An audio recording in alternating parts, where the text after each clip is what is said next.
Сәлем достар, менің арнама қош келдіңіздер. Менің каналыма тіркелмеген болсаңыздар, тіркеліп, лайк басып, комментарий жазып кетуді ұмытпаңыздар. Бүгін сіздермен бірге королевский чак-чак дайындайтын боламыз. Ал бізге керегі 5 жұмыртқаны мен холодильникке 1-2 сағатқа қойып алдым. Қатып қалмаған, енді бірақ кішкене мұздайын деп тұрған. Барлық жұмыртқаларымызды араластырып алдық. Үстіне қантымызды қосып, тағы да қантымыз ерігенше араластырдым. Енді мына ыдысымды қамыр илеуге ыңғайлы болу үшін үлкендеу ыдысқа құйып алдым массаны. Үстіне 2 қасық сұйық майымызды құйдым. Тағы да араластырып, ұнымызды салдым. Оның үстіне 1 қасық разрыхителімізді салып, ұнымыздың барлығын бірден салмаймыз, ақырындап салып отырып қамыр илейтін боламыз.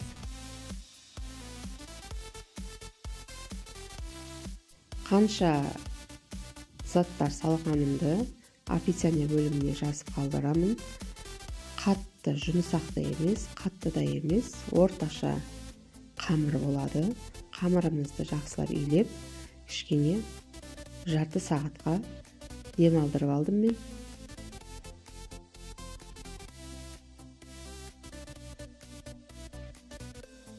Қамырымыз дайын болды. Енді бұны жаятын боламыз.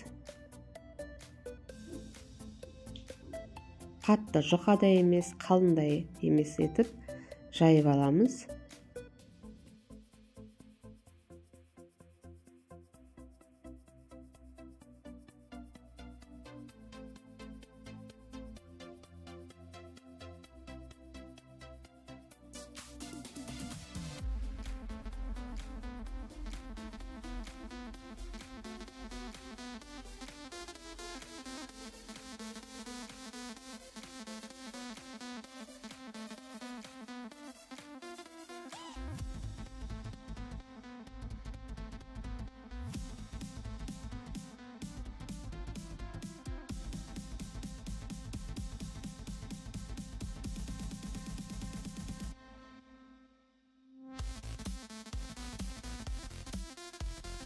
Ал міне қамырымызды жайып алдық.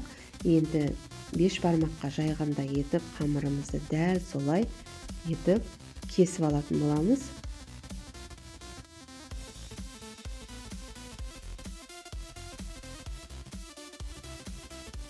Тағы да қамырымызды 4-ке бөліп алдым мен. Енді дәл осылай ортасынан тағы бөліп, дәл видеодағыдай етіп турап алдым барлық қамырларды.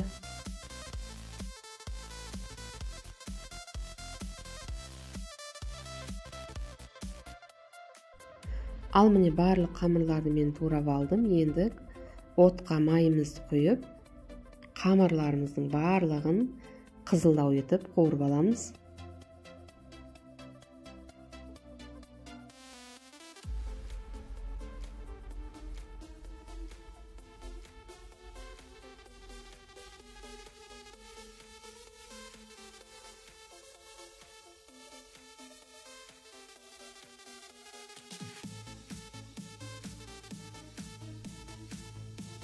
Ал міне чак-чактарымызды қуырып алдым. Міне үлкен көлемді болады. Енді ыдысымызға балымызды саламыз.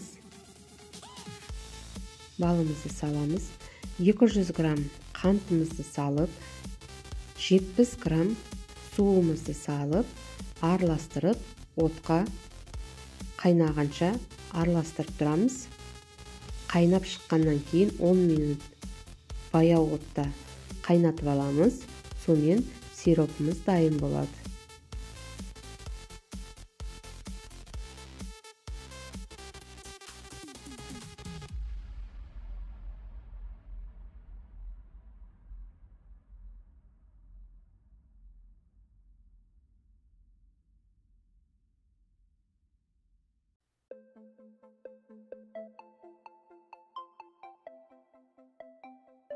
Ал міне сиропымыз дайын. Енді чак-чактың үстіне құйып, қолымызбен араластырмаймыз, өйткені ыстық.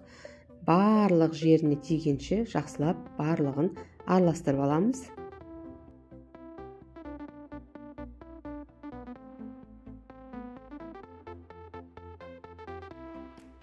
Бір тарелкамызды алып, мынандай пирог пісіретін қалыбымызды қойып алатын боламыз. Енді шақшағымызды осының ішіне нығыздап толтырып салатын боламыз.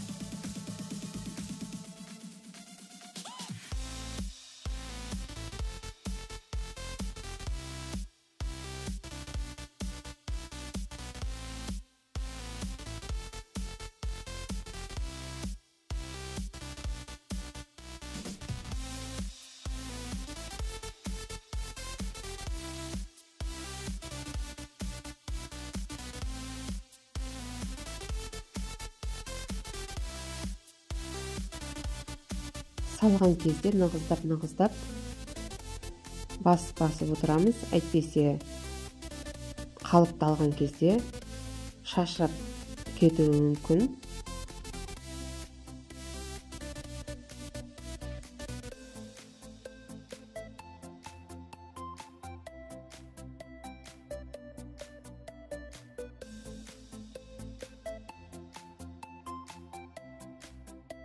Енді қолымызды сулап шақшақтардың үстін жақсылап басып аламыз.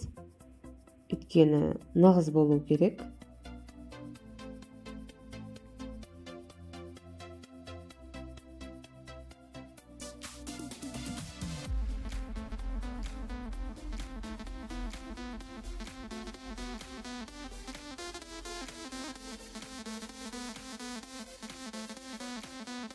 Ал енді үстіне мен майонездің ыдысын кесіп дайындап алдым. Енді осыны да нығыздап толтырып, шақшақпен толтырамыз ішіне.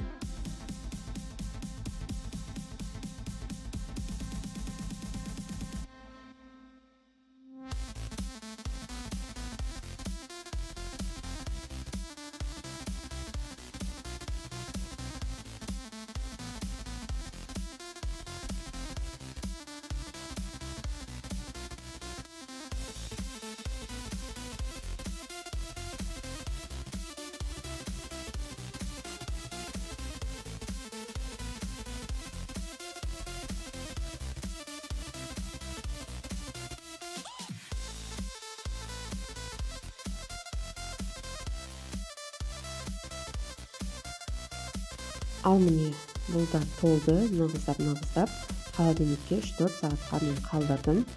Енді шақшағымызды әрлейтін боламыз. Жаңғақ, мейіз, құрмалармен мен әрлейтін боламын. Енді мына шақшағымызды сыртындағы қалыптарын алып тастаймыз. Үстіндегі оңай алынды. Мына астындағы қалыпым кішкене қиындау алынып жатыр.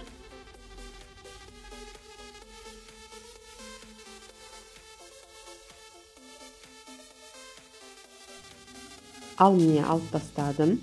Енді астыңғы бөлігіне бір құрма, бір өрік етіп әрлеп шығамыз.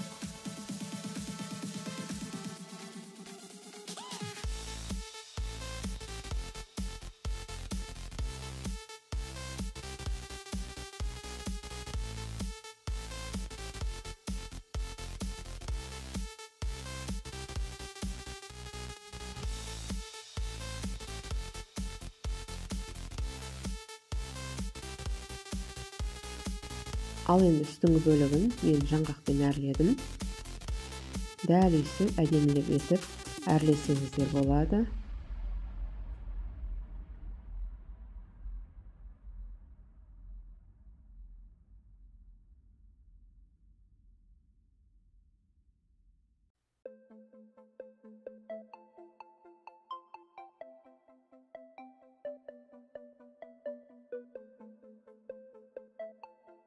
Ал міне шақшағымыз дайын болды. Үйде жасап көріңіздер.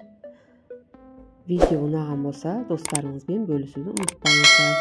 Баршаңызға рахмет. Сау болыңыздар.